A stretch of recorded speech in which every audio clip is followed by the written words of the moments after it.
Well, good morning, everyone. I'm Eric Molinari. I'm sitting in for the chair, Jay Monty, today, and representing Mayor Robert Van Campen and the city of Everett. I would like to call this meeting of the Congestion Management Process Committee to order. Please call the roll. Or do I read? Sorry, do I read this first? Yeah, the notices first. Figuring it out. All right, so quick notice of non-discrimination. You are invited to participate in our transportation planning process, regardless of your race, color, national origin, including limited English proficiency, religion, creed, gender, ancestry, ethnicity, disability, age, sex, sexual orientation, gender identity or expression, veteran status, or background. You can read the full notice of your rights and protections at www.bostonion.org/MPO_discrimination. And quick accessibility statement. This meeting is accessible to all people with disabilities. Zoom products are compliant with exceptions with the following standards. Web Content Accessibility Guidelines 2.1 Level AA standards and revised Section 508 standards. If you require any additional accommodations in order to participate fully in this meeting, or if you have any technical difficulties, please contact Ibu Karashi, MPO staff at iquraisish@ctps.org or 857-702-3695 or via the chat box. I also want to note that there is an AI note taker for anyone who would like that function. Please raise your hand and we can set that up for you. Um, some other guidelines, all participants will join the meeting with muted microphones. Please rename yourself to include your first name, last name, and affiliation. After roll call, board members may mute and unmute themselves. Always remain muted unless actively speaking. To participate in the discussion, please select the raise hand function. Find this by clicking either on the participants button at the bottom of the screen, and a window will pop up with a raise hand button at the bottom or the reactions button in the toolbar. The chair will then call on participants. If you are on the phone, you can use 9 to raise your hand. And without further ado, let's call the roll. Or I have see a raised hand. Yes, could you explain what that AI function was you mentioned and how that works for those who aren't quite Um, computer literate? I can jump in here quick. It's just there's a few people in the meeting with AI note takers, so if anybody would like to raise their hand and request that they do not use an AI note taker, you may do so at this time. And what do you get if you do use it, or why do you It's do just you need to set it up separately? I think some people have joined with an AI note taker who aren't able to fully participate, so it's part of our regulations just to ask if any members have an issue with that. Okay. Right. If I may, sorry, can you hear me? Yes. Yep. Yeah, if I may, Steve, it's something that folks can choose to turn on through the way that it meets, and it just takes notes for them. So that's the purpose of it. And I think that's what you were kind of getting at is why, why or how, but it's kind of something that people are very easily able to click, use AI note taker, and then they just get notes from it. Oh, okay. And I thought there was something that we had for everyone on that kind of thing. No. I think it might be available for everyone's. Is it through Zoom? Does anybody know if Steve wants to I find mean, it? I thought, yeah, so Zoom, you used to be able, I haven't done it in a while. You could you could see what everyone was saying. That's a separate function. Oh, yes. Okay. All right. Sorry. Okay. No worries. Thank you for the question, and Tegan and Ibu, thank you for the explanation. All right, let's please call the roll then, please. Absolutely. Let's start with City of Everett. Eric Molinari, representing Mayor Robert Van Campen in the city of Everett. Here. Good morning. City of Boston. Hi, can everyone hear me? Yep. Okay, great. I'll be on camera in a moment too. Hi, I'm Brooke Majewski. I am the Climate Policy and Planning Program Manager for the City of Boston. Good morning. Three Rivers Interlocal Council. Steve Olenoff for the Trick Subregion, Three Rivers Interlocal Council, Town of Norwalk. Good morning. MBTA Advisory Board. Isabella McKinnon, MBTA Advisory Board. Good morning. Community Advisory Council. Carl Alexander, co-chair or vice chair, sorry, Community Advisory Council. Good morning. Good morning. MassDOT. Sam Taylor from MassDOT. Morning, Sam. Massport.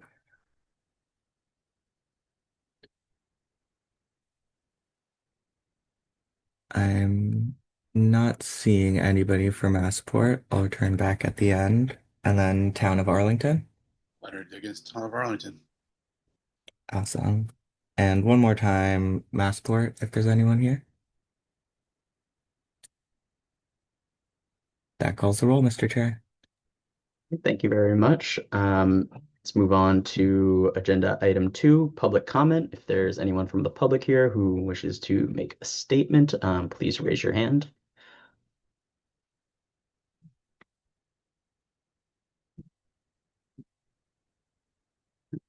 I'm not seeing any. Then let's move to action item number 3, approval of June 12th, 2025 meeting minutes.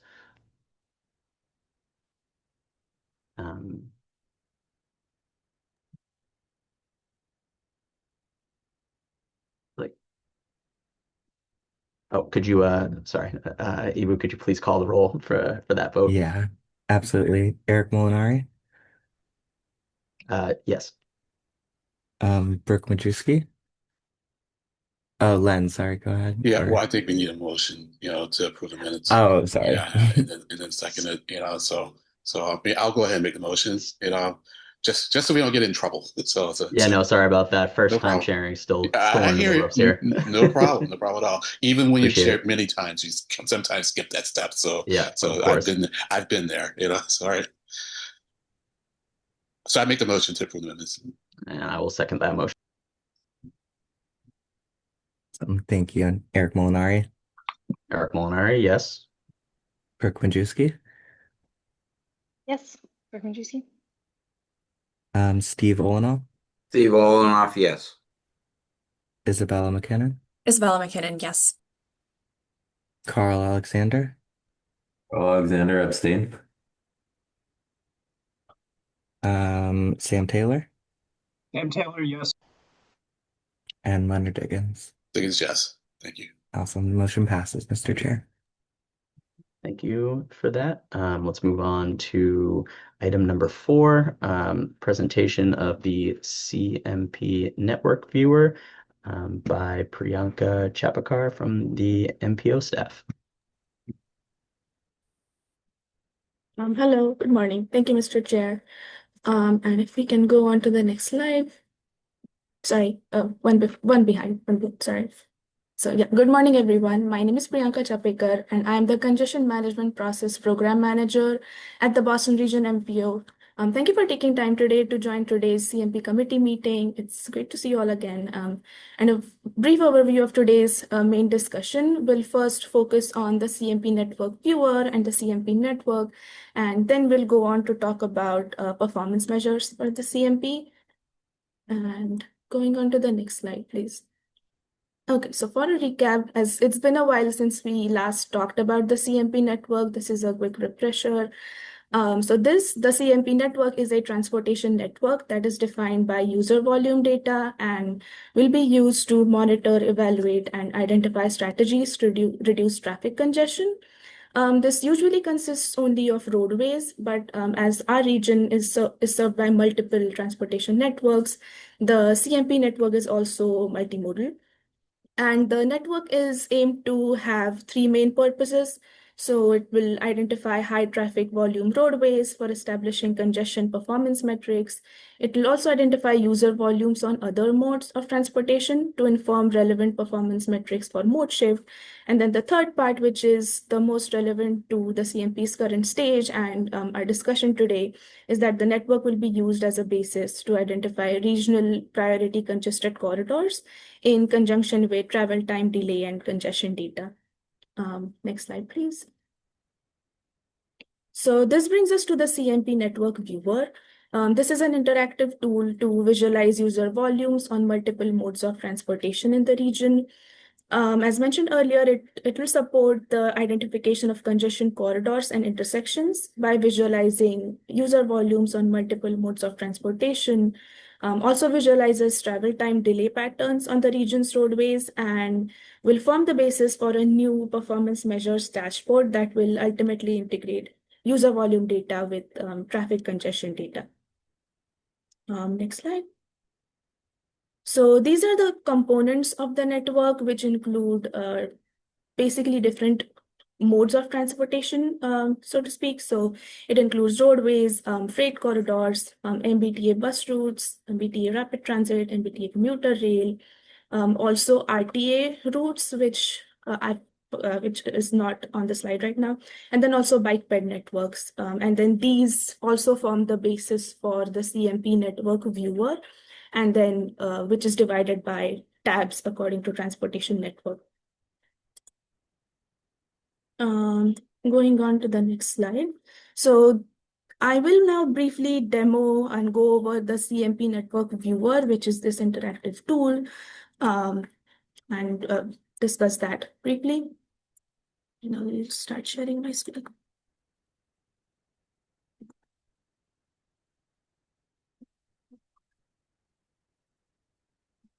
Okay, is that? Okay, perfect. So this is the interface for the CMP network viewer. Some of the committee members already may have had a chance to go over it, and I'll be demoing it briefly. So we start out with a cover page that gives a broad overview of what the CMP network viewer is. And then once we click the explore button, it takes us into the actual interface. So this interface has been developed using the Instant Apps program application within the ArcGIS online platform. And the way this viewer has been laid out is each of the different transportation networks are separated by tabs at the top. And then there's a text description panel on the left side of the screen for every tab that has information on what data source is used, what that particular transportation network gives the data for. And then this is the introductory screen, which doesn't really give information on user volumes immediately. It basically sets up the stage for what the CMP network viewer is. It also has a section on navigation instructions through these quick use tips, and then has information on some of the common data layers that we have all across the application, which includes coastal flooding projections by the Massachusetts Coastal Flood Risk Model. There's transportation equity layers, which include demographic data on populations, including limited English proficiency and low income and other criteria. And then there's also regional boundaries, which include subregions, municipalities, and the boundary for the whole region. There's also some links to the data sources that we have used all throughout this interface. And then there is a layer tab at the bottom right, which has information which allows the users to turn multiple layers on or off. There's also the option to go into group layers and turn on individual layers within those. And then there is a legend tab here that basically gives information on whatever layers are on at the moment. There's also a search function at the top right, in case folks want to look up a particular location or municipality or address. Going to the next tab, this is the roadways tab, which has information on high average annual daily traffic, which is like the traffic volume. And this includes roadways with those high traffic volumes. So what we did is we referred to data from the mass.traffic inventory and identified the median traffic volume, which came to around 8,500 vehicles every day, on a typical day. And then any of the roadways which had a traffic volume value higher than 8,500 showed up on the map. And then we have also used the same sort of median threshold for the for another data source, which is replica. It also shows these high volume roadways with the same threshold.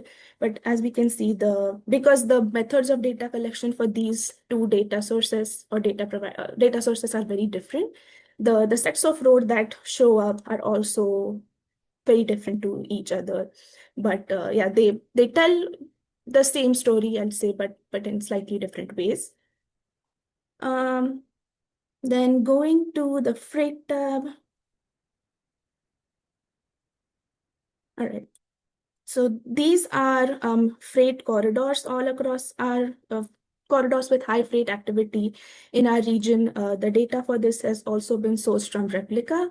And then there's two parts to this, to the freight corridor. So one of them shows freight average annual daily traffic or volumes at the corridor level with again a similar threshold of median median freight volume set at 300, and then any corridors that have volumes higher than 300 show up on the map as high volume corridors. And then there's this other part to it, which also uses replica data, but uses the commercial trip activity data instead of the average annual traffic data.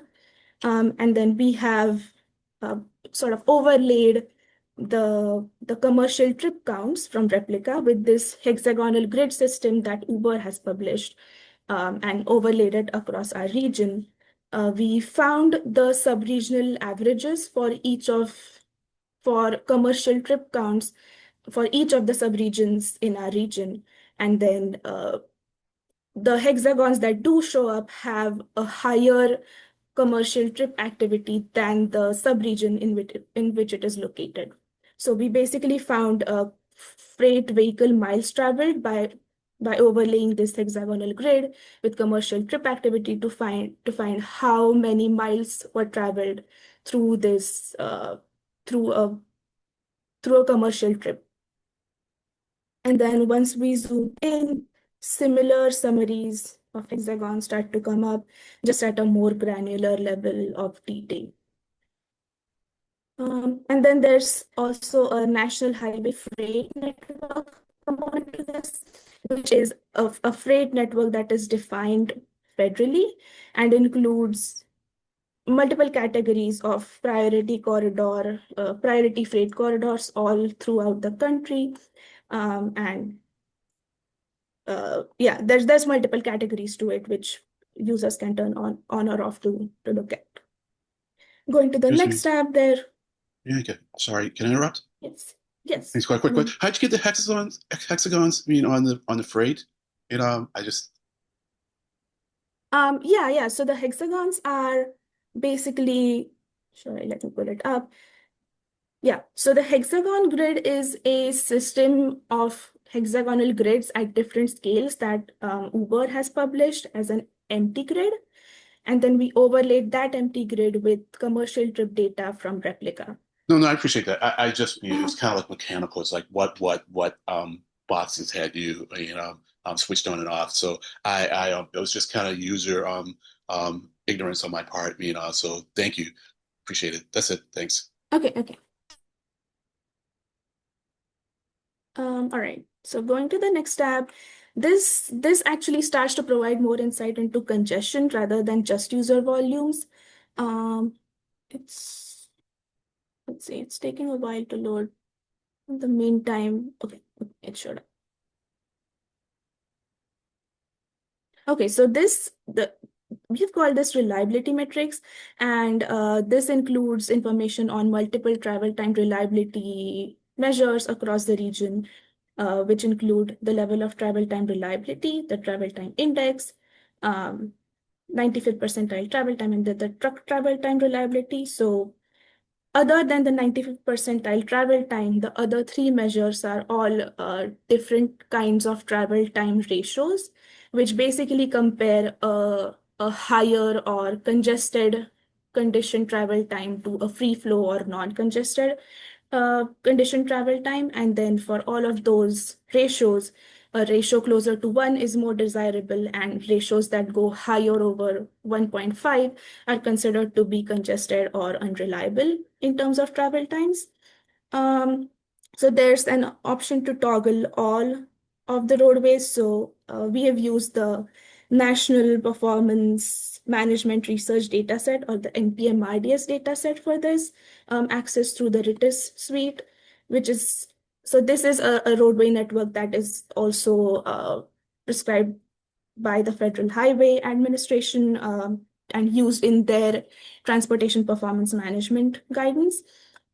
So yeah, this basically includes roads, which shows all of those ratios. There's also an option to toggle to see only roadways which are highly unreliable or have ratios higher than 1.5. There's the option to go through the LOTTR or the travel time index. Coming up, yeah, or the 95th percentile travel time. So this is basically a pretty straightforward measure which directly gives the sum of the highest travel time that a roadway has ever encountered in the period that we have analyzed it. So this is not a ratio, this directly gives an information of how many minutes per mile was delay on that particular segment at any point for the year of 2024, which is what the year we have used. And then there's also the a freight tab, which calculates the truck travel time reliability. And this is a metric that only considers interstate traffic and freight traffic on interstates, which is why we see only interstates highlighted on this map. Okay, going to the next transit tab. So this has four main components, which is transit, commuter, relay, and bus routes operated by NBTA, and also has geographies or geometries of bus routes operated by other RTAs, including Metro West and KETA. And then for the NBTA transit, we have ridership information associated with each of the routes operated. So you click on any bus route, for example, it will start giving you information on like average weekly ridership, weekday ridership, uh, and then also tells us whether this is a high. Sorry, let me just hold on line. So yeah, we can click individual routes within the transit tab, particularly for the MBTA, to get ridership information at the line level or bus route level. Coming to the bicycle tab, this is similar to the freight VMT layer in the freight tab, which again uses the hexagonal grid system. But in the freight tab, we saw that it was mostly aligning directly with the corridors here, because bike ped activity is spread out outside of roadways and like main roadways as well. The trend is also seen to be more spread out and not just aligned with main roadways or main corridors.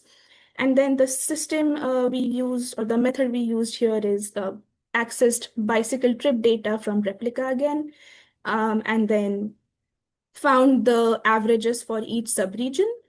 And then the hexagons that show up have a higher bike trip count than it than the subregion where it's located.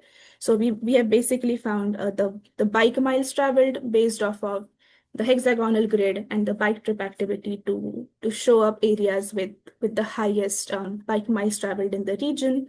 As anticipated, it's highest around the inner core area and then starts to reduce a bit in the other subregions, but it is still higher activity than the subregion where it is.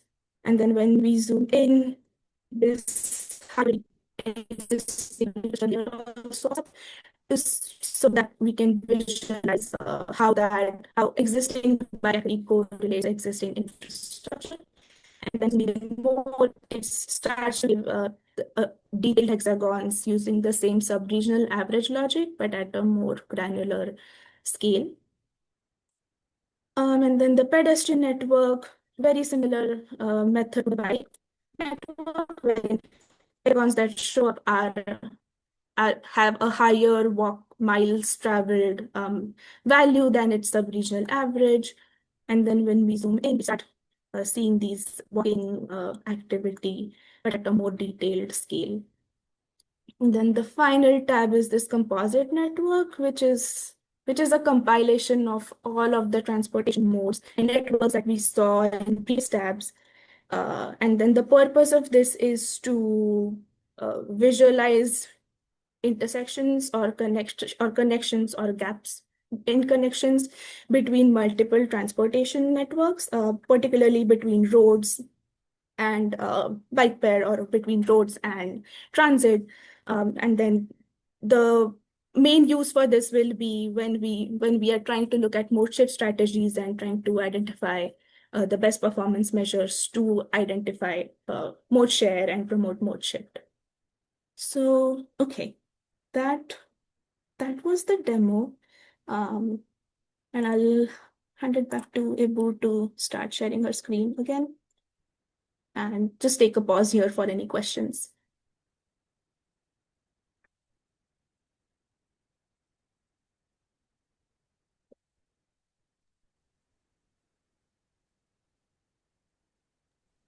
Leonard? Thank you. So this is great. It's a really very nicely done app. So I have a couple questions. One is one how do you want us to use this now? What can we do either in preparation for what's to come next, or to help you in whatever you want to do for the group, the committee? That's a great question. So I think right now this is sort of forming the first step in defining the performance metrics. And right now it's showing user volumes across different modes of transportation. So the way that this might be used is like to if there's particular locations or particular transit corridors, for example, that show up as high ridership in terms of transit or high volume in terms of roadway traffic. I think we are really looking to intersect high volume with high congestion or high travel time delays to come up with like a concrete concept for congestion. So any feedback that goes along those lines will be great. Great. And here's a question. I think I might actually ask Ryan this. And we can discuss this later on when we talk about metrics. I understand reliability. Is like how much longer it takes when it's congested versus when it's not congested. Do we have any metric that measures consistency, like how frequently? And not so much how frequently, but how much that at any given time is going to be congested. Yeah, I mean, that's a great question. This will definitely come up during the next part of our discussion. Fine. Okay. Okay. Okay, we can wait. That's fine. Thank you. And That's it. just Thank you, Len. And I just want to note that we had a question in the chat about sharing the link, and then it looks like Ibu dropped that link into the chat if anybody is interested in taking a look at the viewer. Oh, and now it's on the screen anyway. Great. And do we have any other questions?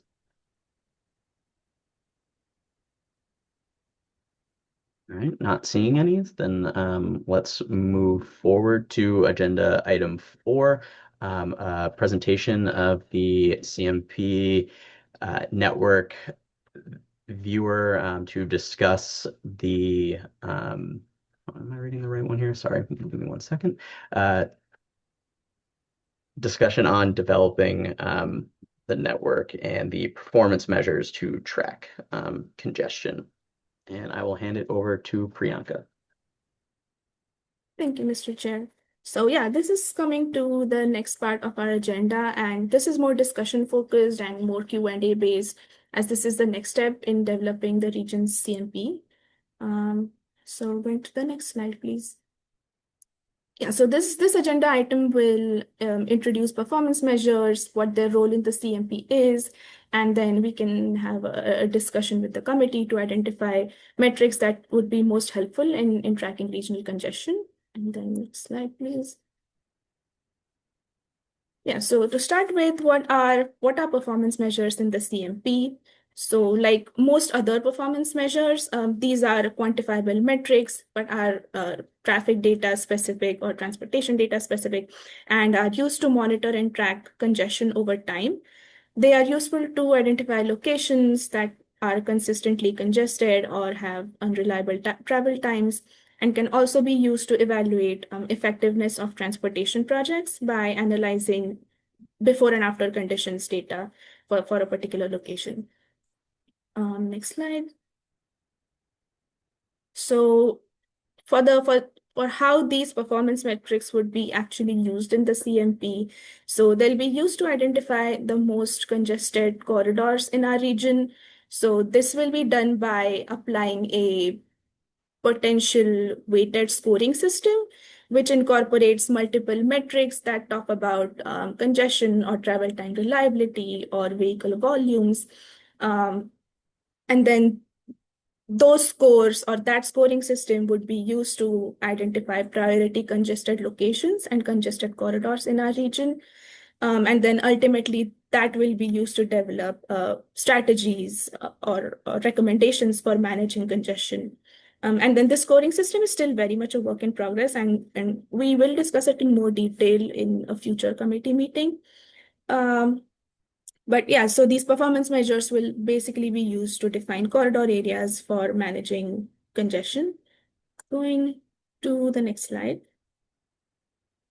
Yeah, and then so we have currently categorized these performance measures into 2 broad areas. So one is the congestion performance measures, which we use to determine priority congested corridors and strategies for congestion management. And then the second type is what we are calling mode shift performance measures. So they'll be used to evaluate performance of modes other than cars and SOBs, and then used to identify opportunities for mode shift. So currently for today's discussion, we'll be mostly focusing on the congestion performance measures, which will feed into that future scoring system that I mentioned earlier. Next slide, please. Yeah, one again. Yeah. And then, yeah, so this was also shared in the handout, because having it just on the slide might have been too much information for one slide. But yeah, so these are the congestion metrics that we have proposed for the CMP, and then they have been divided according to goal areas in our LRTP to ensure that all of the focus areas are considered with the relation to congestion. And then, as mentioned in the previous slide, there is a scoring system proposed for identifying these priority congested locations based on each of the metrics evaluated. And then the first part of this congestion metrics is related to the mobility and reliability goal area because it directly relates to travel times and delays and traffic congestion. And then these include a bunch of different proposed metrics, some of which were already included in the viewer, like travel time index or the level of travel time reliability and truck travel time reliability, which are essentially like as I said earlier, a higher travel time compared to a lower travel time, and seeing how much worse congestion is during those peak hour conditions or highly congested conditions. There is also a planning time index, which in effect uh, allows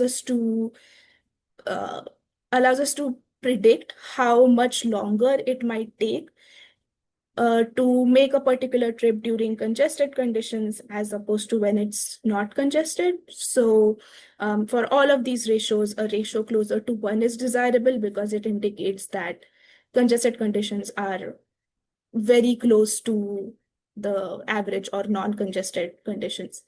And there's the 95th percentile travel time, which we also saw. Other metrics include vehicle miles traveled, then the average annual daily traffic, which is a component of the CMP network viewer, and then bottleneck locations and intersections, which is crucial in identifying where congestion is happening. And then there's also a federally defined PM3 measure, which is called person hours of excessive delay. And then in the right-hand side column, we can see we've listed a few potential data sources that can be used to calculate all of these metrics. And then next slide, please. Yes, so the first part is what have been called the congestion metrics. So those will relate directly to finding congested locations. And then these other like metrics that are related to all of the other goal areas in the LRTP have been called supporting metrics just because like they'll be feeding into that proposed scoring or that future scoring system that we are still fleshing out. So yeah, we've included a few possibly relevant, possibly helpful metrics in each of those goal areas. So for safety, we've also tried to like take help or take support of work happening in other programs at the MPO. So one of the metrics for safety is the road included in the high injury network, which is a part of the Vision Zero plan of the MPO. Then looking at crash rates or crash count by type of crash in the region. Then for access and connectivity, looking at a park and ride lot inventory for car parking and bike parking located in near to transit stops. And then also looking at origin destination for trips and how those origin destinations relate to land uses in a particular corridor area or close to a particular congested corridor. Then for relating to cleaner and healthy communities, looking at greenhouse gas emissions emitted by different kinds of vehicles. For resiliency, looking at roads that are located in the MCFRM areas, which is the Massachusetts Coastal Flood Risk Model, and also a part of the network.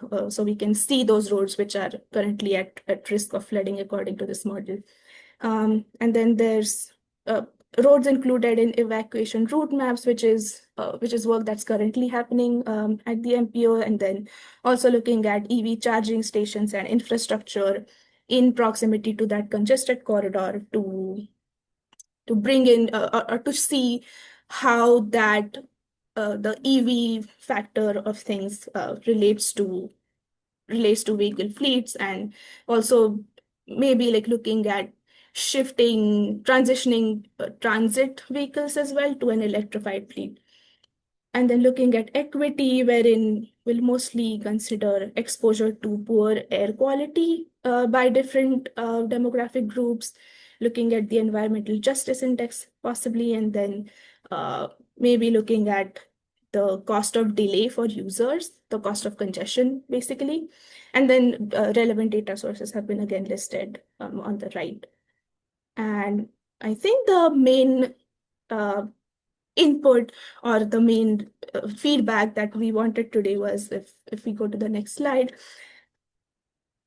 and then one more. Yeah, so there are some discussion questions to start off the discussion just to initiate the conversation.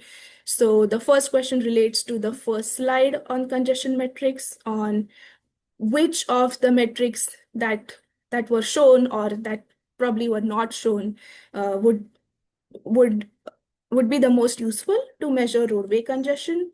And yeah, opening up the committee's feedback to that, I guess, and then we can go to the next two questions. Thank you, Priyanka. And yeah, if any committee members have any questions, please raise your hand. I'm seeing one from Carl Alexander.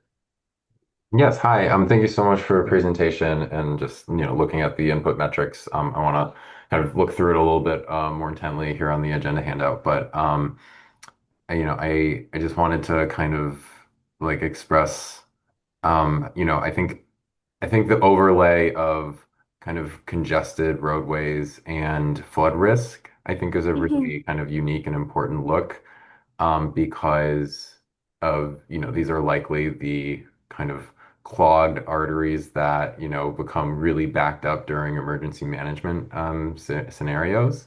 And so, right, okay, like what are these really, really important, critical locations, that would become flooded and effectively obsolete, but everyone at the same time is trying to go there during extreme flooding events.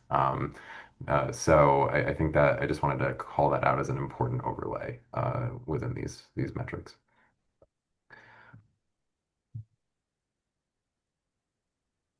Yes, yeah, that was definitely the idea in having that insight, I guess, into congestion and flooding and how those two might relate to each other.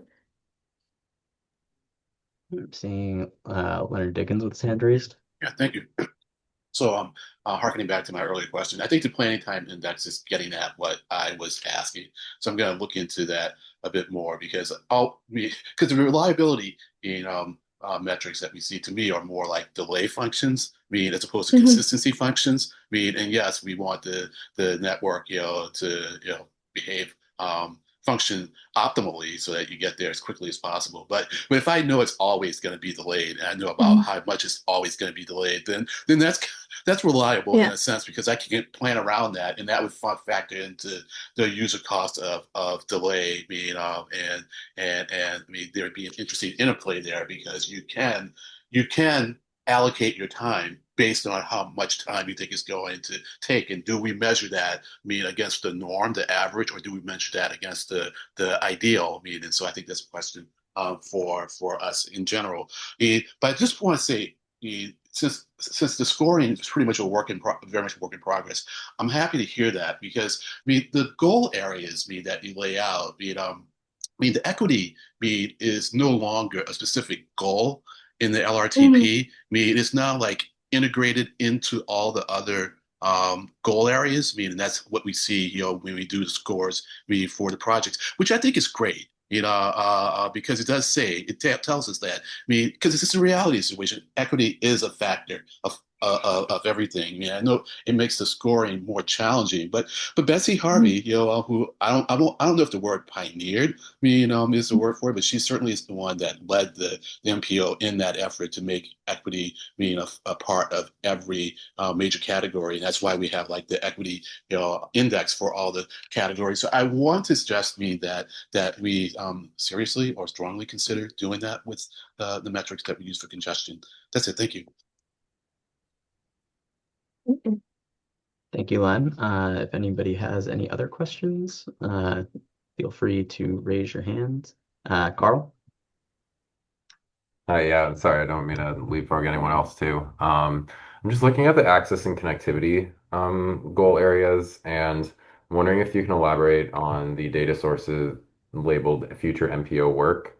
So that's kind of like one part of my question. I'm also like curious to understand a bit more around like the kind of what is defined as a park and ride lot. Is that just a standalone location, or is it at transit, kind of transit hubs. I'm just thinking about, right, like access and connectivity. So it's not just the roadway routes, but it's also that last mile. Mhm. So I'm just curious to learn a little bit more about those inputs. Yeah, that's a great question. So for the first part of your question, where it refers to future MPO work, it did refer to the MPO is planning on conducting an updated park and ride lot inventory with the MBTA to inventory existing bike parking spaces and car parking spaces that are located in lots adjacent to like commuter rail stations, Hmm. which are often also like we have this resource on the CMP webpage right now on the MPO website that has I think the last time it was inventoried was in 2019 probably, and there is a current like dashboard, I guess, that gives information on where those park and ride lots are Hmm. located and to which station they are located close to, and the number of parking spaces that it has. So I think that looking at that resource might give more insight than what I might be able to say about it right now. I'll try to share a link in the chat. Great, thank you. And I think just like one more extension of access and connectivity, if you are looking at like bike parking, I'm Mhm. wondering if it's also what are the facilities that are getting people to the bike parking, right? Like that could go forever until you get to everyone's individual home. But again, I'm thinking if there's other effective kind of first last mile inputs Mhm. here that could be maybe helpful or explored, might be valuable. Yes. Yeah, thank you. Yeah, that's definitely a good point. I'll make a note of that to look more into first last mile connections because yeah, that's definitely very important. Great, thank you. Thank you, Carl. Are there any other committee members that have a question for Priyanka? All right, I'm not seeing any. Then let's move on to the next agenda item, public comments. If there are any members of the public who have any questions or comments, please raise your hand.